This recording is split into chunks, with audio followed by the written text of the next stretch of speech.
Welcome to the Human Intimacy Podcast. I'm Dr. Kevin Skinner. Today, I want to introduce you to a very fun topic, and I am grateful for Amy Andrus for joining me today. Amy, how are you doing? I'm doing fantastic, and I am so thrilled about the title of this podcast. So I'll let you introduce that. All right. Well, before we introduce the topic, I want to just tell our listeners the questions that you are asking, or we hope that you're going to be asking, as you send them to questions@humanintimacy.com. Just know that we will get to your questions. Today, I will be addressing one of those questions later on, but our topic today is the art of self-disclosure. In our last podcast, we were talking about shame. Today, we're going to focus on the art of self-disclosure, allowing ourselves to be seen. Amy, what are your initial thoughts on this topic? You said you liked it. I love the title because the word art, this is an art, and it is, but the beautiful thing is it is an art that everyone can learn, and it is the way out of shame and to really truly be seen, which being seen, all of our clients, all humans really, first and foremost, have that primary desire to be seen by another and witnessed by another. So it's a beautiful topic. You know, it's interesting to me that we live in a culture where I think we've lost the art of that self in terms of allowing ourselves to be seen.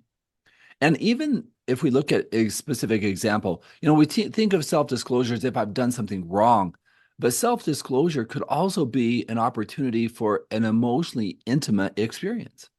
Oh, amen. It's, to witness one another, that's that's the beauty of relationships, and that's life.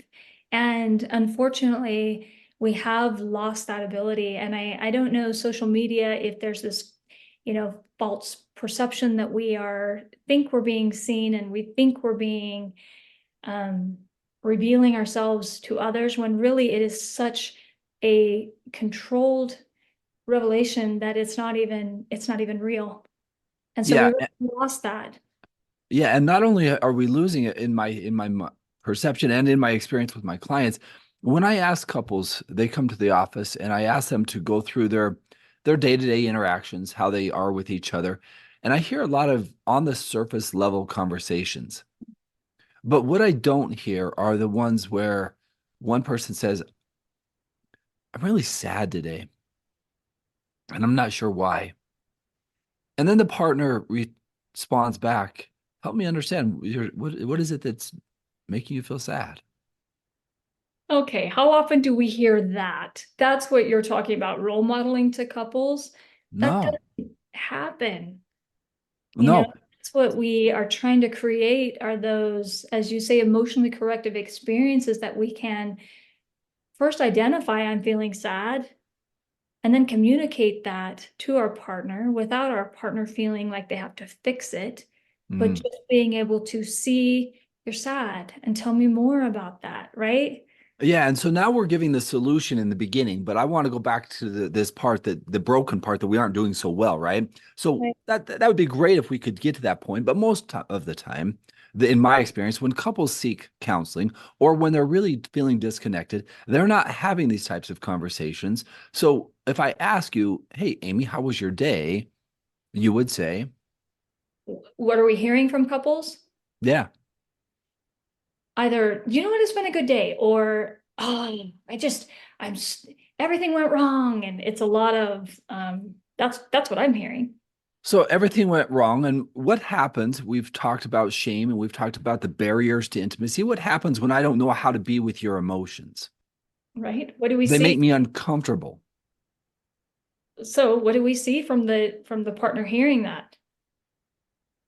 Anxiety, overwhelmed, um, I think their own shame. Okay, I must not be doing a good enough job as a partner, that she or he is feeling so out of control, and that pokes their own shame, and they don't know how to sit with that. And so it's what did I do wrong? Yeah, Right? Right. You've had a bad day. Or we get in the mindset that somehow we have to fix it. fix it. And the problem with all of that is we aren't actually with the person. We're not sitting with them because we're uncomfortable. And then what happens is we get into a pattern where I don't dare open up to you because I'm afraid you won't be able to understand or hear what I'm actually trying to say. And So, I want to just make a comment that we're using couples, but I do a lot of groups with women, and this is in all relationships where it's, women with women and friendships or just relationships with family members. And it's that really not knowing how to be vulnerable with, I feel sad, and others being able to sit in that space with you. yeah, and when I look at this from at least from my perspective, when I work with couples, I have found that many of them are, we call it the art of self-disclosure, but also the ability to receive a self-disclosure, somebody who's sharing something with you and not being overwhelmed by it. So perhaps it's actually not the art of self-disclosure by itself, but it's the art of being with someone who's self-disclosing. Right, being able to sit in that self-disclosure and recognize, connect with the emotion underneath the experience of I had the worst day, and then being able to connect to the emotion underneath what they're saying and connect with that emotion and being able to communicate that understanding of that emotion. It reminds me of a story. Boy, this is going to probably be 5 or 6 years ago, doing an intensive. Couple flies in from out of state, and one of the first things that one of them says is, I've been diagnosed with borderline personality disorder by 5 therapists. It's like And one of the, you love those labels so much. You well, know, well, now I know you're speaking with sarcasm because I am. I don't like labels. I He like does more of not do understanding. he does not do labels. It's Period. more of the story, right? Yep. So as she sat there and I was listening, I said, I just want to tell you up front, I'm not too concerned about whatever the label is. I'm actually more concerned about your story and how you got here today. Mm. And over the next 3 days, I sat and we listened and I talked and asked questions. And after the first day, she had shared more, and her husband was almost like, he was like, "What in the world happened?" Because she's sharing her story and her pain, and I'm just asking questions. It's again, even through what at times would be perceived as her rage and her anger, I'm there with her. And as she shares this story, by the end of the third day, she's like, "This is the first time I've ever felt heard in my entire life." Mm. And her husband turned to me and said, "How did you do that?" And I said, it's not a magic pill. It's simply listening to this person, seeing them as a person, seeing their pain, their suffering, their hurt, listening to the story, how they got here. And that is a part of our society where, honestly, Amy, I really think we're doing a poor job of it. How many times throughout your work, my work, have you heard clients say, share an experience, this is the first time I have been heard, or even asked the questions, or I have really felt like you see me. I mean, Yeah, we hear that over and every over. single day, every day. And so I think the part of this is we haven't been good at hearing. We haven't been good at listening as a culture, just in general. And when we do find somebody who can actually hear us and see us and be with us without it overwhelming them, those are the people that we reflect on and say, I felt, using a phrase from Dan Siegel, I feel like this person understood me. How many times when we ask someone to identify a nurturer in their life, somebody who's been a nurturer, how many times do we get this place where, or this situation where they say, I can't think of anybody?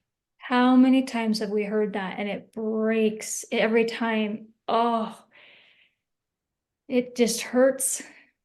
Over and over again, when we hear that, it's like they don't have anybody. And then let's contrast that with the person who says, my grandma died, or my aunt died, or my grandpa died, or whatever that nurturer person was. And when we reflect to that relationship and we have them think about what it was that helped them feel felt, helped them be nurtured in that dynamic with them, and all of a sudden they get this little energy inside of them, and they're like, oh, and they start crying I was going to say energy and intense emotion. because all of a sudden somebody hears you. And what do we hear when they connect with the grandmother, or, recently a neighbor that they're not doing a lot. You remember the intensive we just did, that it was a neighbor that was so kind that she saw me. Hmm. And when they describe the nurturer, it's not really big things. It's that feeling of being seen, and it's It's a small and simple thing, is perception wise. well. But And the thing is, it's been so wonderful to do the intensives and to work with couples and clients over the years, because it is my assumption that the relationships you have in your life, it's not a matter of they don't want to see you. They don't really know how. And so, you're referring to that intensive with, I have borderline personality disorder, and her partner just didn't know what to do with the emotion sitting with you, for 3 days. It's, I want, I want to hear that. I don't know how. right. And that's the part that is so rewarding in the work that we do, allowing ourselves to be seen and to see others. And honestly, I think that is the biggest challenge our society is facing. We see people, whether it's on Facebook or Instagram or whatever accounts, we see them in this world that we think they're in. And what we're missing is what's it really like being in their shoes.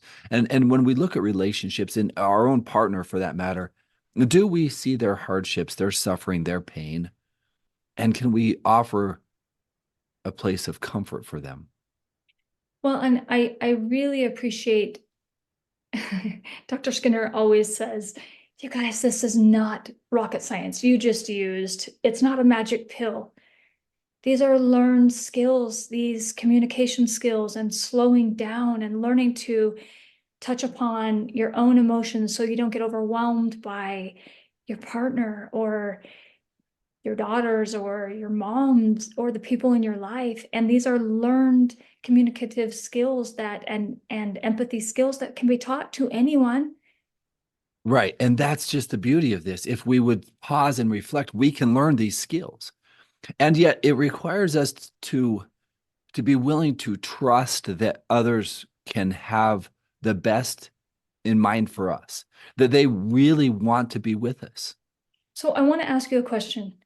You know, People come from all over the country to meet with you for 3 days. And how many times, you know, I have never had a nurturer. How do you think you are able to sit with them so quickly and develop that feeling of they're safe? I know that you're talking about curiosity and hearing their story, but how do you think you create that so quickly? Right. Well, I think there's three parts to it, and I'll just go through them real quickly. I often say that until someone feels felt, they won't listen to you. They won't trust you. So I always say there's always a story. So the first part is who is this person sitting in front of me? Now, if I was in a relationship, I'd be asking that question. Who is this person? What are they experiencing? And honestly, I learned this many years ago when I was a very new therapist. And I was working in Lincoln, Nebraska. And in Lincoln, Nebraska, they started sending me individuals who had served time in the Nebraska State Penitentiary. Mm. And this person came into my office. He had been in prison for half of his life. As I sat and listened to his story, I thought if I had grown up in his environment, if I had experienced what he experienced, would I have chosen something different the day that he made a tremendous mistake? Would have I done it differently? Mm. And it was that day and reflecting on it since then that I realized that unless you listen to a person's story, you can prematurely judge them. How many times in our work, Amy, Have we sat with a person who's, say, acted out sexually in ways that almost seem like you did what? But but but then but then you listen to I their don't mean to story. laugh, but yeah. But then you listen to the story and you're like, oh, I see. When you say there is always a story, and it's a young story, right? It's when you go to the earliest places, it's a young story, but there is always a story. And one of the primary skills of really being able to, you know, to to see another is to sit in that space without judgment. Right. And, for me, you remember comprehensive clinic. I sure do. And I remember Dr. Harper. You remember Dr. Harper? I do. James Harper, great man. Great man, wonderful clinician. And I remember him telling me, okay, Amy, if you ever get stuck and you don't know what to do, just show empathy to your client, and that will work every single time. And what's interesting about what you just said is gets to the second point, right? So we have to understand the story, but then can I have empathy with this person? And that's really the other part of allowing ourselves to be seen and to people will open up and self-disclose when they feel heard, when they feel understood. So if we just look at the definition of empathy, it's being able to feel Mhm. what a person is feeling without it overwhelming our system. And staying out of judgment, because why is it that we're so quick to judge? Because we're terrified, right? Right. I mean, I don't know what to do with your story. Can I fix it? Which gets me to the third point. If I have empathy, what I'm not going to be doing is trying to fix the story, fix them. It's not about fixing, because I believe, as a friend of mine once said, the seeds to the solutions to our issues lie within us. No.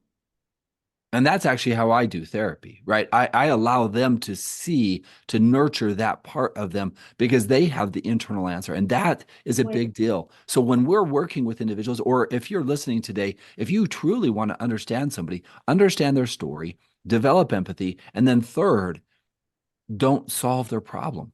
right. Because you can't, number You can one. try. You can try, but then, I mean, how effective, how does that work for us? Not very well. If you can connect to the emotion of the story rather than getting caught into the story, of itself, of imagining as they're communicating their story, what emotions are they feeling, and being able to connect that part of you with the emotion that they're communicating. Yeah. So I want to talk a little bit about this in a different way for a second. When individuals come to us and they don't really trust each other, we see that a lot in our work where trust has really been shot down and it's diminished. And it's like, I don't know if I can trust this deeper emotion with you because I don't know if you'll be able to withstand or hold it for me because in the past you haven't done that well. What has past taught them?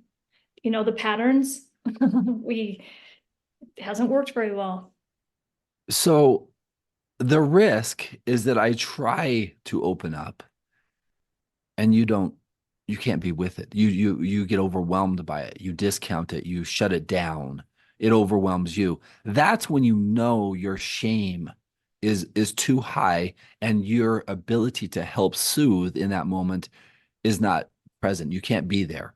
Right. So if you're hearing your partner and you're being overwhelmed and you feel ashamed or you feel guilty, you really have to deal with your shame so you can be present with your partner in their pain.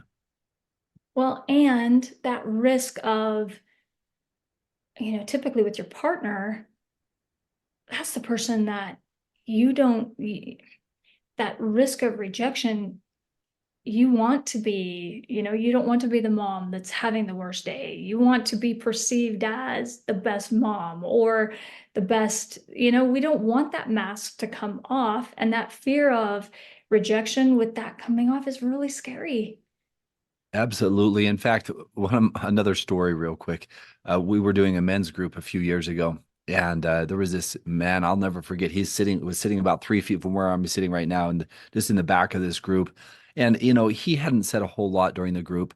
And I was talking about this concept of which we're going to be talking about soon, of deep listening.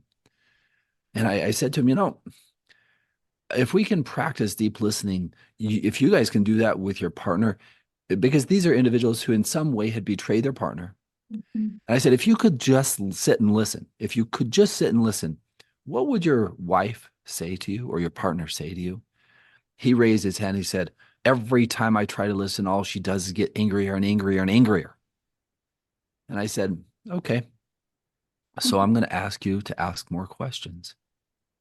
So when you sense that you've asked a question, you go home and you say, hey, I realize that my behaviors have hurt you. Would you be willing to share with me what that's been like for you?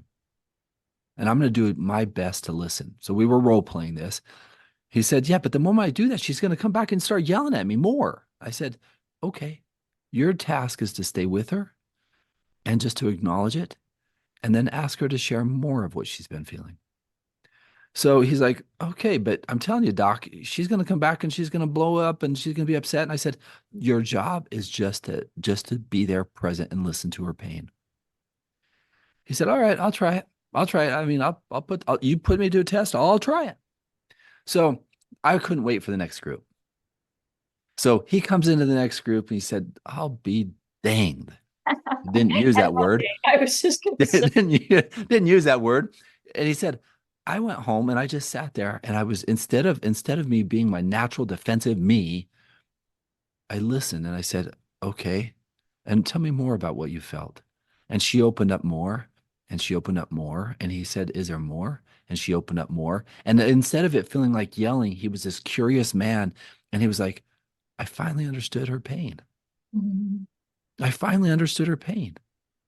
And all of those times he said, I was being defensive and I couldn't hear her. And finally, you'd give me that silly assignment just to sit and listen with a little bit of curiosity and try to understand, deep listening. And she shared more and more. Talk about self-disclosure. He was creating the environment so she could be there, open and honest. And then what happens to that rage, to that anger?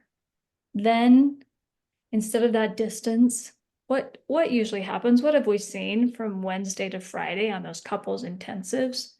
And that's where we see them connecting. That's where they can have the deeper connections, the eye contact, looking at each other, right? Then they walk That's in where it holding happens. hands. Or, you know, more than that, with Yeah. just that deep learning, those deep listening skills.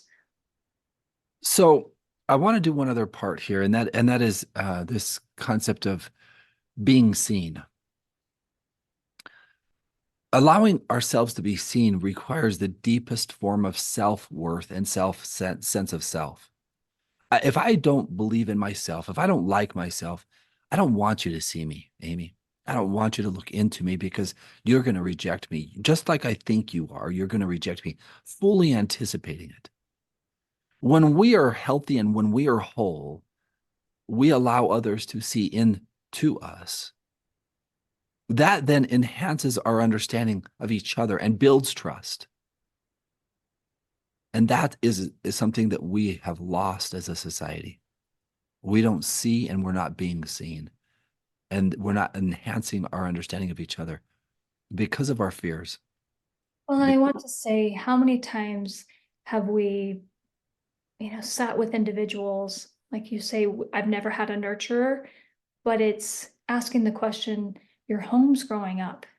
Did you did you feel seen? Did you, so where would they ever learn these deep listening skills and these communicative skills if they grew up in homes where it wasn't modeled to them? And how many That times do you see that? that's right. And so we often say you can't do what you haven't learned. It's like asking me to go build a rocket ship. I've never learned. So you ask me to build it. I could go read a book. I could go take an educational class, but I don't know how to do that And without really a lot of effort. how many books, by the time people come to us, they have every self-help book. They want to learn, but it was never modeled to them, or it's never been safe, or They want to, because that's a primary want, to connect, to be seen, to love and be loved. Absolutely. And one of the interesting things about it is when we start to self-disclose, we really do. We disclose, we open up, and if it's a safe enough environment, we feel a different energy. We feel a hope. We feel like someone truly gets us. And we That's move from intimacy. shame. We move from shame. Then when we're able to learn those skills and, you're saying, tell me more, tell me more, tell me more. And then we hear, I'm scared, right? Absolutely.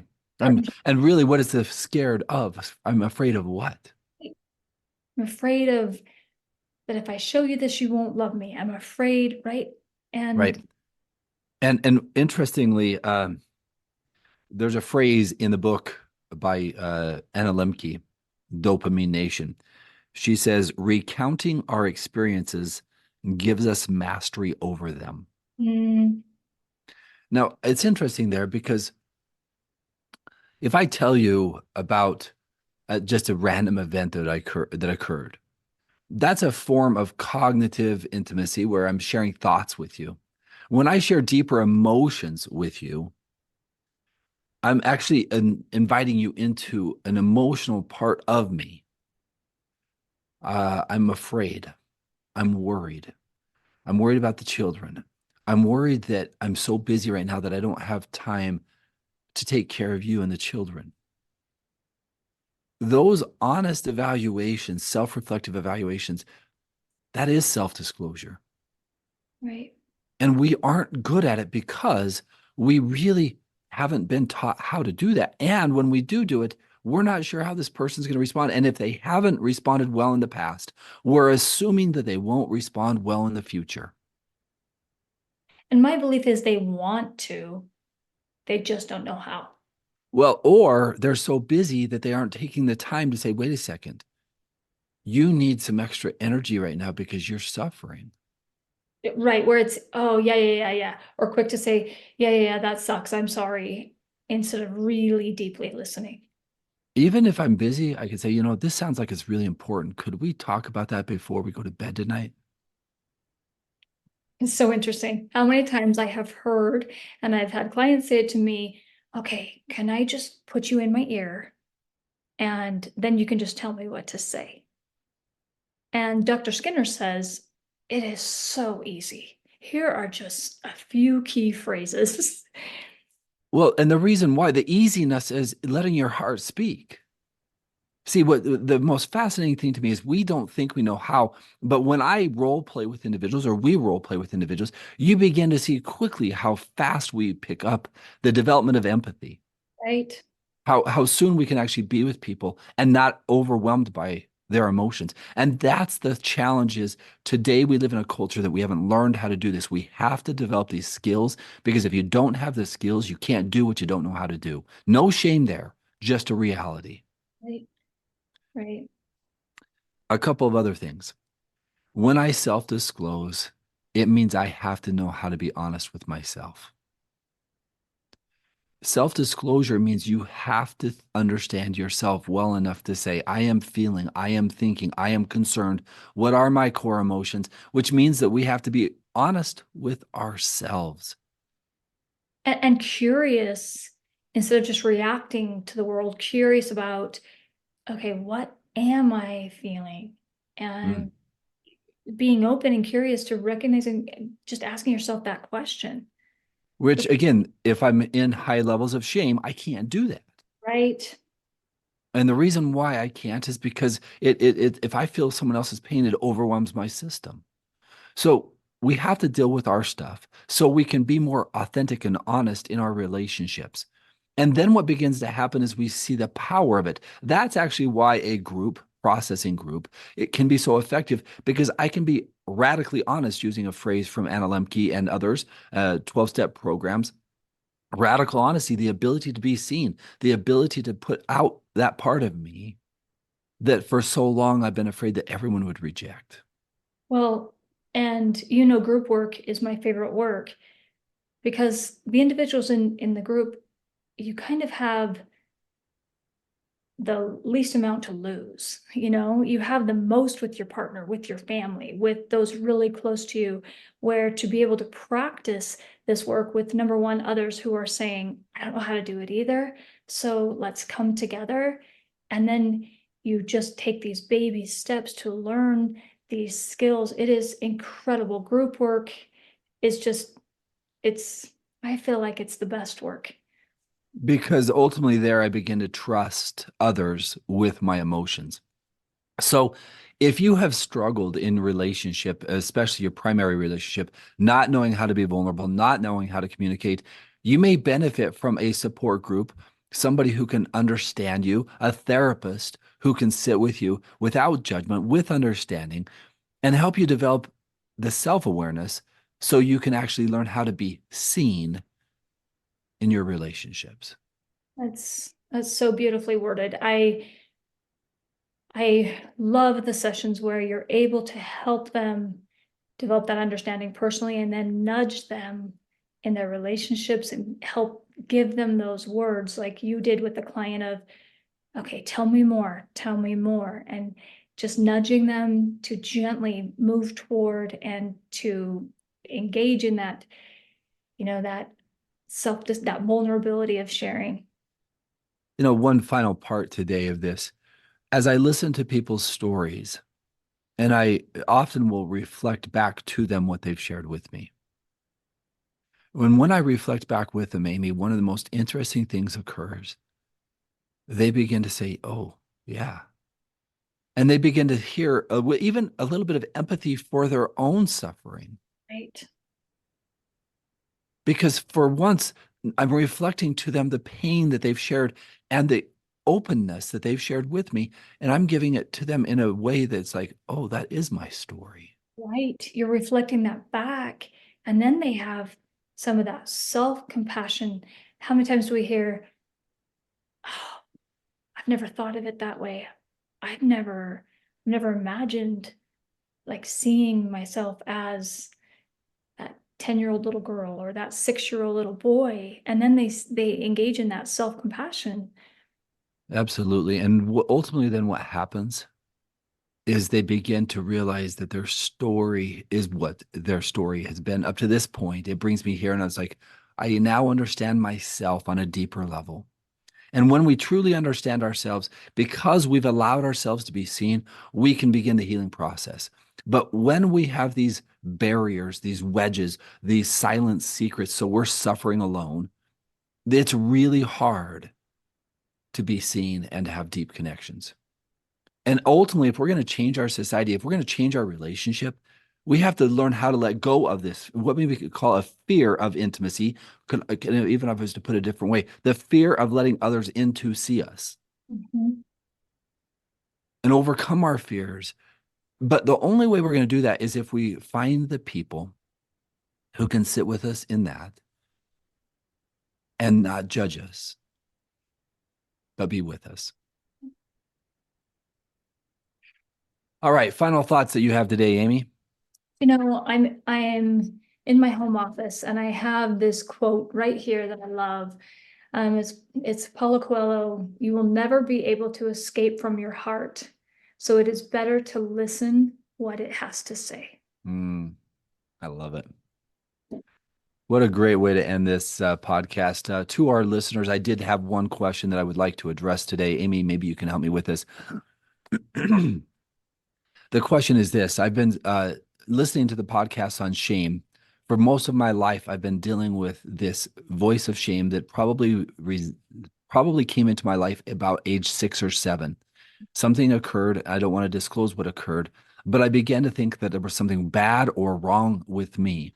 In listening to your podcast, I no longer feel that way, but I don't know how to get rid of that internal voice that there's something wrong with me. Can you help? Your thoughts, Dr. Skinner, because You I have, know, yeah, my initial thought is thanks for asking and thanks for being vulnerable. Obviously, something occurred to this person at age 6 that often we find in the work that we do where people feel this feeling of there is something wrong with me. They internalize at age 6. I wasn't enough to be protected. This person hurt me. Again, what I don't know the full experience, but what I do know is this person internalized a belief. There's something wrong with me. That's the shame belief. And in the work that I would encourage this person to do moving forward is to deal with the core belief, because as you often hear me say, Amy, I believe that we are all born with high self-worth, Yep. and that it is only life's experiences that make us question that worth. So our goal is actually just to get you back to who you already are. And the way I would do that is to deal with that negative core belief. You are enough. You do matter. And that's where I feel like I'm a broken record. What do we see with those negative beliefs? The most powerful experience that I have had is being able to do the work, EMDR and ART on those early experiences, because even though this individual is saying, I don't feel this way anymore, that program is there where I would say to, what do you call the Norton antivirus, where it's go after that belief, as you're I, saying. And EMDR and ART is incredible. And so for our listeners, EMDR is eye movement desensitization and reprocessing, and ART is accelerated resolution therapy. These are two profoundly powerful approaches to help individuals overcome negative core beliefs, often related to shame, negative thoughts, those type of emotional experiences that you've probably been carrying with you since you were age 6. Mm. And if you can get someone to help you work through that, you can be freed. We've seen it over and over in our clinic. You can be freed from that negative core belief. You already cognitively know it because I heard you say that in your question. But from an emotional perspective, we need to get to the root of it and help literally be the antivirus software. The truth is you are always of infinite worth and value.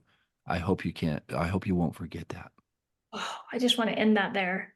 But also we see that I know this isn't true, but it doesn't feel true, right? Where you're saying, I know, but I don't believe it. And Mhm. yeah. Yeah. Anyway, so thank you for asking your question. This is a great question. My heart, it goes out to you, and it tells me that there's something you want different, that your heart knows, but it doesn't yet know your true value and worth. No experience can define our worth. You're always of infinite worth and value.